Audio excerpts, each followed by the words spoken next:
Today we're going to talk about all your most burning questions. The life of a YouTuber, income, Genshin Impact questions as well, and they'll all be timestamped below so you can skip to whichever are most interesting to you. It's kind of crazy. We started our YouTube channel just over a year ago. We've published 280 videos, 11.8 million views, and 54,000 subscribers. This is my very cute oldest daughter, by the way. She loves Spider-Man. Favorite flavor of Jello? I don't eat a lot of Jello. Pretty much all the Jello I've had tastes the same. You go to like those certain restaurants and they give like all you can eat restaurants and they give Jello as a dessert. That's pretty much the only Jello I've ever had. As a father slash husband content creator, how do you deal with work and life balance? I'm the type of person that works really hard by default. I would probably work almost all the time left to my own devices. So I just make sure that every day, or pretty much every day, I have time with my family, with my kids, time with my wife, time for myself doing things that I love, time for my friends, time for my family. I just make sure that every day or week has what I feel is a good amount of time with those people and with myself. And aside from that, I pretty much always work. I'm always playing the game, or I'm always looking at other YouTube videos. I do have a very chill life. I don't work. When I say I work hard, like I do, like I work,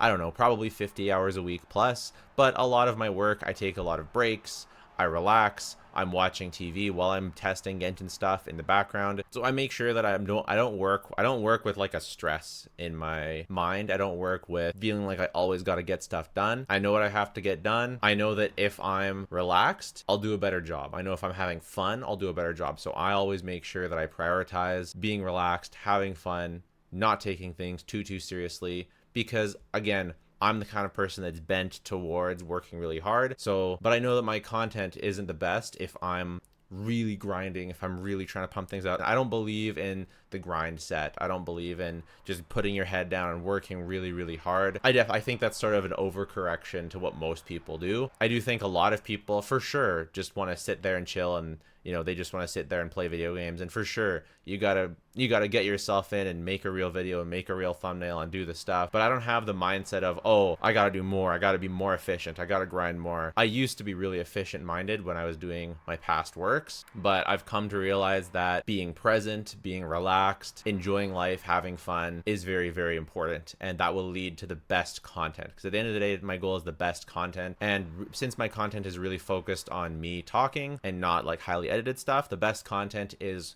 when I'm at my best. So I make sure that I'm enjoying things, I'm having fun, and I'm having lots of time with friends and family. 3 characters you wouldn't mind getting deleted from Genshin.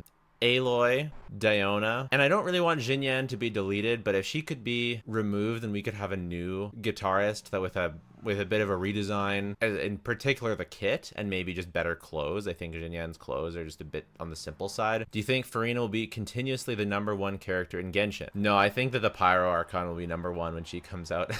What's your favorite thing about being a dad? I think it's seeing my kids experience the world for the first time and having all the new experiences and discoveries that they do. What games do you play other than Genshin? Pokemon is my favorite game series, but I also play Super Smash Brothers. My mains are Incineroar, Pyramithra, Bioshock, those are really good. Alan Wake, those are some of my favorite games. Fire Emblem. I'm not playing a lot of other games right now. I tried to play Baldur's Gate. I played some Wuthering Waves. I'll play ZZZ. I want to play like Elden Ring and stuff. We'll see how it goes. How old are you? When did you first play Genshin Impact? I am 30 years old, and I first played Genshin Impact at its 1-year anniversary, so I would have been 27. Favorite Genshin character overall? It's either going to be Raiden Shogun or Cloran. They're both basically the same character. Apparently, I have a thing for Electro. I think Electro is really cool. Maybe it is the coolest element, but I think a lot of it is the design, the tall female model. But I also really like both of their lore, like all of Cloran's lore. If you know me, we sort of have a lot in common. Raiden's lore, the plane of euthymia, her power as a god, really super epic. So it's not just their looks, but it's also their playstyle, it's also their lore, it's also their element. Pretty much in every way, those two are my favorite. I'm not sure which one will end up. I think just because Cloran's like a little bit stronger of a character, I'm leaning towards her right now, but we'll see if that sticks. What kind of creators do you watch or follow? Genshin Scientist, I watch most of his videos. The Jeff77, I watch most of his videos. I think Flip is really entertaining. I watch most of his videos. I don't watch as many Genshin creators since I became a creator. Before being a content creator, what did you do? I used to work in sales. Oh, by the way, I used to have exactly this job. Why don't we do a trial run? This was basically my boss. All right. And this is me.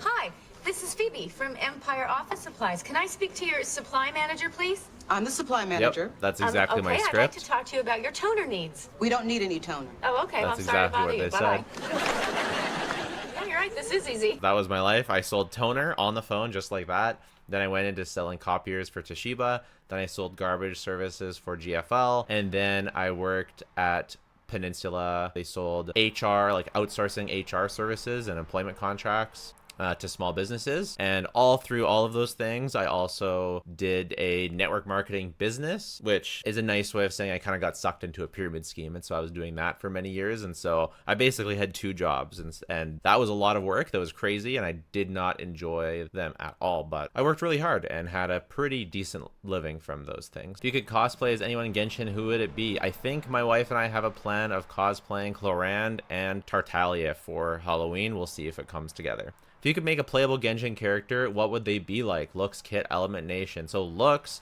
tall female model, taking some design cues from Clorand and Raiden, but they would be teal in terms of color scheme. So taking some like color scheme cues from Ron May, I think, the teal color. Element would be probably Anemo, and for their kit, they would be Inazuma, from Inazuma. That's my favorite design, regional design, the ninja samurai aesthetic. And her kit would be, she'd be like maybe a dual sword wielder, or maybe one sword, I don't know. And since they're Anemo, they would absorb whatever element that they swirled, and whatever that element was, they would attack with that element, and it would deal that element's damage, but that damage would come from their own Anemo damage. So you just build Anemo damage on them, but if they infused pyro, they would have a big pyro sword slash, and they would do pyro damage, and so then they could vape that hit, and their kit would maybe they would get a secondary effect, like if you absorb pyro, you get bonus attack. If you absorb cryo, you get bonus crit rate or something like that. So you'd build them for a different playstyle, or maybe it would just be flat and you'd just be up to you to build whichever one, but they would do the elemental damage. So you could melt, you could vape, you could be a driver or not.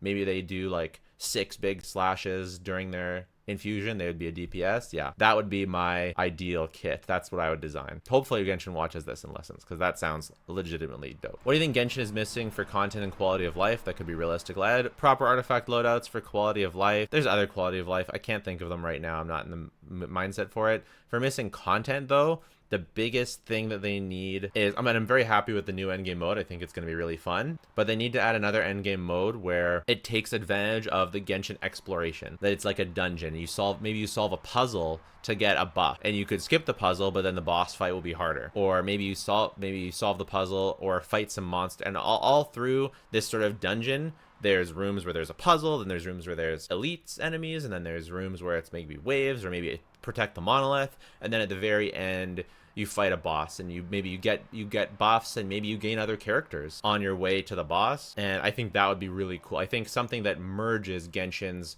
combat and its exploration into some sort of endgame mode, that is the missing content that I think Genshin really, really needs, and would be really, really cool. How'd you start your YouTube journey as a Genshin content creator? I had been playing for a few months when I first saw this video, and when I saw it, it just germinated in my mind, and I thought about it for so long, how much money that all the Twitch earners were making. And he said this: stream and play Genshin Impact as a content creator. It's because it's a very viable option if you have a drop of charisma. Because I'm going to say this right now, dude.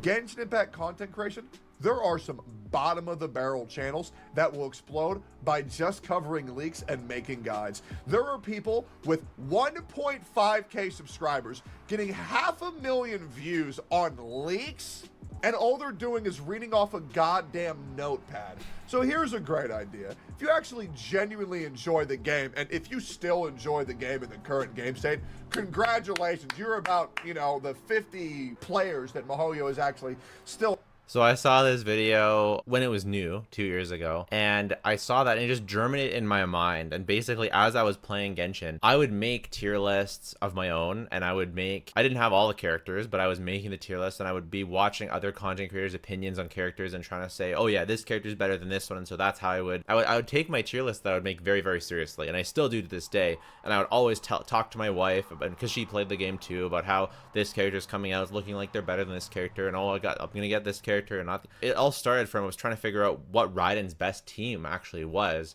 and I was trying to build towards that. And some people on the internet were saying Raiden Eula was amazing, and so I got Eula in preparation for Raiden, and then realized that it was not true, and so it was really not good at C0. So I didn't like that. It's not that I didn't like. I wanted to be able to figure out for myself which characters were working together well and which characters actually felt in practice that were the best, because there's different calculations, but they're always different assumptions, and how a character actually plays matters as well. And so I wanted to be someone who tested all of that. And at the same time as that, I realized how many content creators weren't enjoying the game, whether it was MTash or Tectone, and they were really big, and there were others as well, but they just didn't seem to enjoy the game the way I did. And I felt like there was a distinct lack of content creators that were just genuinely excited about Genshin Impact. Between those two things, I could share it. And then the third thing, personal life, where I was starting to realize that, you know, the business that I was in, the pyramid scheme that I was in, wasn't working for me, which, surprise, surprise, it's a pyramid scheme. But I had been, you know, manipulated and all that. And I was realizing that that wasn't working for me. I was realizing I was hating sales more and more and more the more time that went on. And even though I was making good money, I was like, I think that I have a shot to be a content creator and merge my excitement with the game and my desire to test every character, and I can merge that together and sort of just be a friend for you, be a guy who can be excited about the game that you're excited about and talk to you about the game. And it doesn't bother me that other people aren't excited, and it doesn't bother me that, you know, the game has flaws, and I talk about the flaws. People were writing about how my titles have been negative lately, and I call it how I see it all the time, and that's just how I've always been. But I see the game as a great game, so I wanted to make a channel where I talk about that and be excited about the new news that comes out, the new characters, and speculate. And I could just be a guy who's excited. And so I started making videos. I made my first tier list and this video, and I made a couple other videos as well. And they didn't have this many views at the beginning. They got them slowly over time, but eventually, it just built and built and built. Within a few months, I was monetized. Maybe six. I think it was maybe 6 months, or maybe less. Maybe it was 4 months. I was monetized. There's me and my sister. We got to do another video together.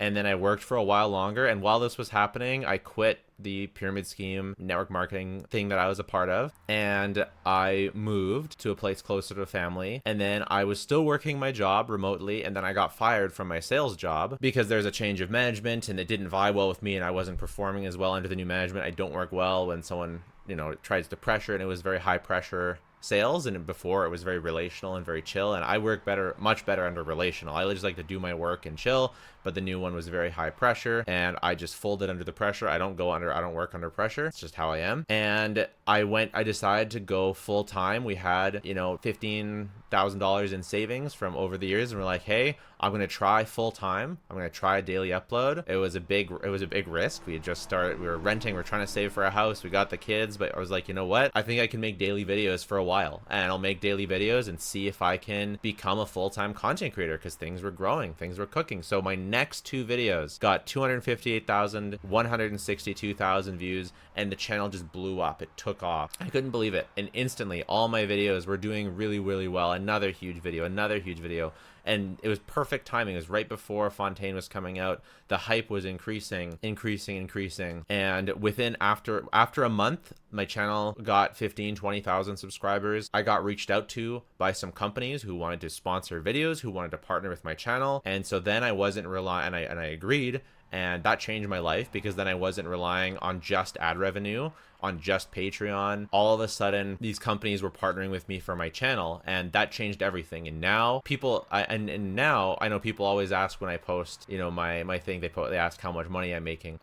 I made about $100,000 Canadian, which is 70,000-ish US, from my sales job. And this year I will definitely make more than that through YouTube. I don't know how much more. It's going solidly well. Hopefully we'll be able to buy an actual house, because housing is very, very expensive in Canada. But hopefully by next year I'll be able to buy a house and have a yard for the kids and be closer to family. And I'm the sole income person for the family, and we can support my family because of you guys, because of you guys watching, because of obviously me making content, and because of the companies that I get to partner with for my channel. So yeah, it's huge. It changed everything. What main DPSs are the most efficient to start and least efficient when starting an account? I think Novelette's the most efficient just because of how easy he is to build and how self-sufficient he is, and especially the artifact set that he uses is just so easy to farm because 36% free crit rate makes it so easy to build a character. But Dendro teams, Nilou, if you count her as a DPS, Hyperbloom, not strictly DPS teams, but they do DPS, so what you're gonna do. And the least efficient, it's mostly like the bad characters or like the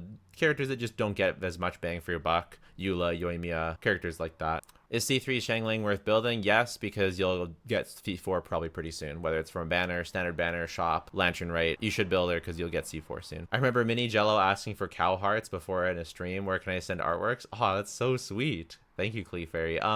I have my email linked in my channel profile. I think you can only see it on desktop, but it's in there, and I read all those emails. Where did the channel name come from? Jello Impact. Jello because my name is Angelo, and I kind of wanted to piggyback off of having a cute mascot, kind of like Enviosity has his cute slime. And I thought Jello kind of is like a slime. It's kind of like, I don't know, primary colors. And I was like, I think it's going to be recognizable and cute. And Impact, obviously, we play Genshin Impact. So yeah. If you're not playing Genshin for a day, what do you usually do at home? Well, obviously, I'm going to be spending time with my family. But aside from that, I might be prepping for D&D, writing music on my guitar, or building Lego. It's a good time. What do your family members think about your current job? Would you ever let your kids play Genshin in the future if they wanted to? My family is very, very supportive, both my immediate family and my extended family. They think it's dope. And it is. Would you ever let your kids play Genshin or Star Rail? I would, when they were old enough to have a cell phone, and I could teach them about gambling and teach them about the predatory systems that are in place in the world, because I think it's important. It's important for them to know, but probably not until they're at least, I don't know, 12, 13, 14. I don't know what age the kids should get a cell phone. Ideally, it would be 16, but their friends are going to have cell phones, so we'll just have to wait and see. We'll have to decide when they should get a cell phone and when they should be allowed to play, stuff like that. What's your favorite part of content creation and why? I love that I can be excited about a thing and talk to you guys about it. Like, that is just super, and you guys value it so much that you watch it, and that companies value your eyeballs on here enough to pay me to make content that you will see. That is so cool that I can just be excited about a thing and talk to you about it, and that makes money. That is unbelievable because I'm excited about the thing. But I also really do like making thumbnails. I like making thumbnails. I like playing the game. You know, there's a lot of parts I like about it. I pretty much like all of it, so it's pretty cool. What is Wanderer's highest DPS output team? Bennett, Farazan, Furina. Do you see yourself as a game content creator in the future, say 5 years? Do you think you'll branch out to game reviews or family vlogging, etc.? I definitely will always have a gaming channel because I really like games and I like talking about them, and probably even anime games and character collection and team building games, whether it's Pokemon or Genshin or whatever. I just really, really like it, and I think I'm always gonna like it. I'm the kind of person that when I like something, I generally keep liking it. So whether it's Genshin or similar games, I'll probably always have a channel like that. Game reviews, I kind of tried to do on my second channel, but I just don't play a lot of games. I like playing 1 or 2 games or 3 games a lot and getting really good at them and really maxing them out, not really playing a huge variety. So I probably won't ever do like full game reviews, probably won't do family vlogging, but I do enjoy music, and I do also enjoy separately like topics that involve thinking, whether it be spirituality or philosophy or morality or manipulation and cults and psychology. I find all these types of topics really, really interesting. So there's a possibility that one day I have either a music channel or that kind of channel. It's possible. I could see it one day. How physical could become relevant and viable? An off-field physical DPS that buffs physical, electro, and cryo damage, so that you're not punished for running those elements on the same team. Do you have any pets? No. Are you a cat or dog person? Cat. How'd you meet your wife? Our friends introduced us. They told her that she was going to meet a bachelor that with her would make cute curly haired babies, and told me that I need to come to karaoke on Thursday. And so I did. Do you think it's better to play Genshin free to play or pay to win? If you have to choose between free to play and pay to win, I think free to play is probably a better experience. But I think the optimal sweet spot is Welkin plus Battle Pass, and you never touch the crystals. The problem is most people will touch the crystals after getting into Welkin or Battle Pass, but if you can just pretend that shop doesn't exist, which is what I tried to do, and what I did before I became a content creator, then that is optimal. But I know it's really, really hard to do. What mobile device or tablet do you originally play Genshin on? My first like 6 months of recording on the channel were all on my iPhone. So it was iPhone 14 Pro Max. If you had a vision, what element would it be? Probably electro. It seems like I vibe with that philosophy the most. Having your own unique vision of the world is kind of the electro thing, it seems, if I were to super oversimplify it. How long you been married for? 7 years? What career would you have pursued if you weren't a content creator? It would have been rough, man. Like I said, I was in sales and just got out of the pyramid scheme kind of thing, and I would have been lost. I would have not known what to do. I do not enjoy sales, and so I would not enjoy continuing that.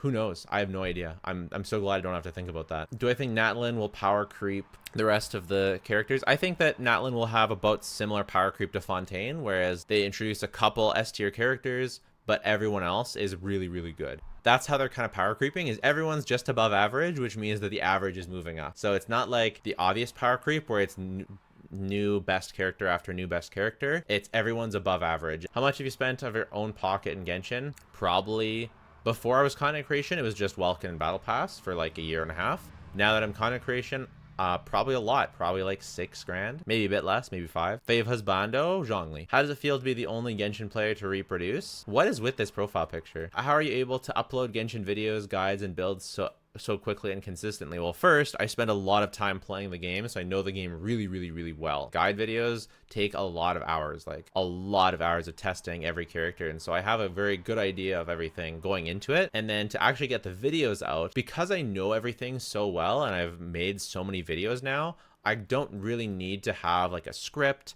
I don't really need to plan things out too much because I already know what I'm going to talk about and how I'm going to talk about it. Occasionally I'll miss things, so I need to remember to have notes so I don't forget topics. And then I use this software called Recut that automatically cuts out the silence in between my videos, so I can just talk and pause, and it automatically cuts out the silence. It can be a little choppy and I have to fiddle with the settings sometimes, and I know people point out that sometimes it's a little choppy, but by and large it saves me so much time and so much money because I don't have to even send it to an editor. I don't have to get an editor to do it. That's not an expense for me. And I don't have to send it to them and talk to them about my vision. It's just, I can just do it myself and just put it. And that saves me hours and hours and hours of time. The time it takes me to make each video is drastically reduced. So I can take more risks. I can try more new things. And I'm also just like a workaholic kind of person. I work really hard by default. So that I'm just going to make a lot of videos because I feel like I can and I should. And I want to succeed and stuff like that. Was full-time YouTube always the plan? Nope. It was totally unexpected, and I'm so glad it happened, and it was crazy. Many people talk about burnout.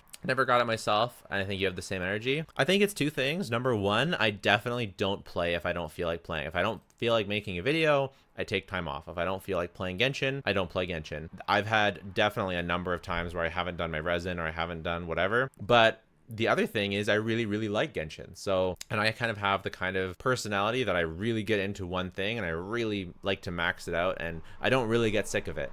So it's kind of a mixture of those 2 things. Why don't you value flexibility in team building as much as other qualities of a character? Because flexibility is so ethereal. Like, if your character is flexible but is a downgrade in other teams, then that could literally describe any character. Like, you could use any character in basically any team and it would still be flexible in that way. Like, you can put them on the team, but how much are they bringing onto the team? So it's kind of like a contribution thing. If they're flexible with high contribution, then that's good. If they're flexible with low contribution, then that's not as good. And the other thing is I frame it around the actual content. So if a character has only one team, but it can easily beat any content like AoE, single target, elemental check, I would value that higher in terms of flexibility, in terms of the enemies that it can fight, than a character that can fit in many different teams, but they're not strong enough to counter every element. Do you have a college degree? No, I dropped out of college to join a pyramid scheme. So not a smart idea, but it worked out for me. Full-time content creator versus working another job. What are the ups and downs? The ups and downs are, if you love what you do for your content creation, then it doesn't really feel like work. I always thought it was a myth that you could have a job that doesn't really feel like work. But fortunately for me, this is one that's like that. Now, I don't really like to be told what to do, and I don't really like to be controlled. I like to do my stuff and do a good job and not be controlled. Most jobs I've had, they've tried to control, so I have not liked that very much. And I also haven't enjoyed the actual work that I was doing at any job I've had, but that's not to say that you couldn't find the job that you did enjoy the work. So I think as long as you get paid well and you enjoy the work that you're doing and you enjoy the context surrounding that, like there's like the travel time or the drama or stuff like that, there's a lot. There's a lot. But for me personally, I really like content creation. I like pretty much everything about it. I like making videos. I like talking. There's certain definitely aspects I don't like, and definitely days that I don't want to make a video on, characters that I don't want to make a video on. But at the end of the day, I do enjoy the vast majority of what I do. I think if you didn't, then you probably wouldn't enjoy content creation that much. And that would be pretty rough, to be honest. But I think a lot of people wouldn't enjoy a lot of aspects of content creation. Like, I'm by myself a lot. The buck stops with me. I have to come up with video ideas. It can be stressful. The money thing can be stressful. Negotiating with different people, different forms, you're running a business while also being creative. So it's kind of it's a tough balance to walk for a lot of people. For me, it works really well, but I think a lot of people might not enjoy it a lot. So it depends. And a lot of people try really hard and don't get anywhere with it. And that's rough. It really happened that what I liked, what people wanted to watch, and what I was good at all lined up to make this channel happen. What's your favorite color? It's teal. Do you have a real name? No. This is my setup. So we've got all the figures there. I'm going to be getting a new setup at some point, but here's my top row of stuff that I like. Here's some of the Lego. We play Pokemon D&D, so we use D&D books, and then I use Pokemon and Lego. It's a Pokemon skinned D&D where we play in like a post-apocalyptic world where it's much more gritty than regular Pokemon. So yeah, there's Lego. There's my DM screen. We're working on, they're battling a Dragonite right now. So that's that. And yeah, there's my setup.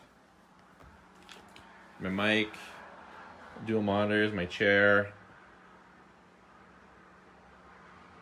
Yeah, that's it.